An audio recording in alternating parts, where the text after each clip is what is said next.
How do you feel looking back at, let's say, the trappings of British culture, the flag waving, the idea of this empire that ruled the waves? I remember at school we all had to chant, "Rule Britannia, rule the waves, Britons never, never will be slaves." Yeah, why will we never be slaves? Because we had fucking thousands and thousands of slaves.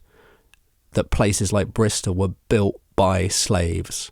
The British Empire was built through slavery, which is the most disgusting thing. That the same flag that was hung above those slaves still hangs above palaces in London. That's absurd. It's like hanging a swastika above the Reichstag today. It's like hanging a swastika on the TV tower in Berlin, and yet England does it still. England still flies its swastika proudly. I don't have anything nice to say about England. Okay, all right, we can move on. We have nothing nice to say about England. I remember so many times I've just heard, oh, the Queen, oh, look at her, she's so sweet, she's so innocent. I suggest listeners take a look at the connections between the royal family and the Nazis. If you take a look back at Prince Philip's connections and family connections, for example, to the Nazis, you'll find that his relatives, his sisters, were married to SS officers. I mean, there's not some weird, ambiguous connection between the Nazis and the royal family. They're the same family. It's astonishing. It blows my mind. You can also look online at photos of the Queen making Nazi salutes as a child, along with the rest of her family.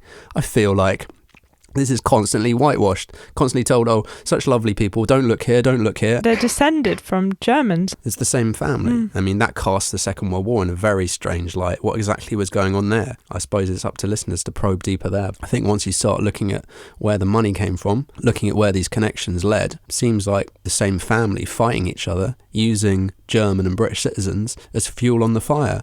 What a disgusting thing to do, to have a family feud and just chuck millions of your own people on the fire. Absurd. Very, very dark, disturbing people. Definitely have a look online. Photos of the Queen making Nazi salutes. Definitely have a look online at Prince Harry and his Nazi uniform. Definitely have a look at Prince Philip's connections to the Nazis, because they were the same family.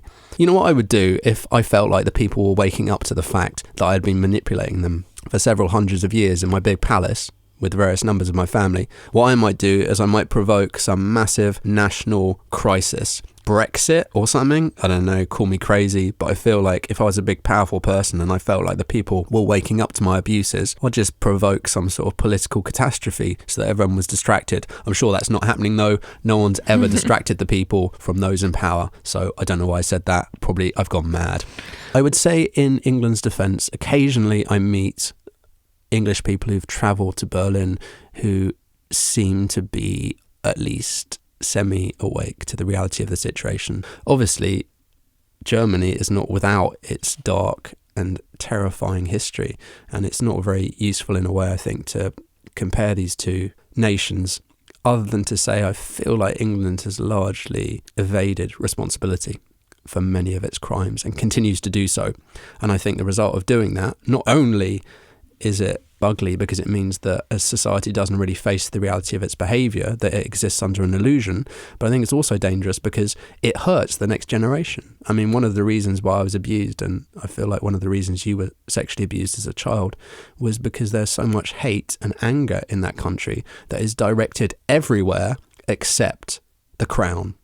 Everywhere except the crown. You're constantly invited to get angry at your family, you're invited to get angry at immigrants, you're invited to get angry at just about everyone except the government, and especially except the crown. So I think the most exciting and evolutionary thing that we can do, and I hope I can leave you with this optimistic thought, is that if we could find a way as British citizens to direct our anger away from immigrants who have done nothing to us, who are the least powerful people in the country, and away from children who have done nothing to us, who are the least powerful people in the country, and direct that anger to those who are actually pulling the strings. And for me, those who are pulling the strings are those in government and those in palaces. And I think as soon as we stop directing our anger at the weakest people and start directing it at those who are sat in those palaces, I think we will see a radical change that will filter down throughout the entire system.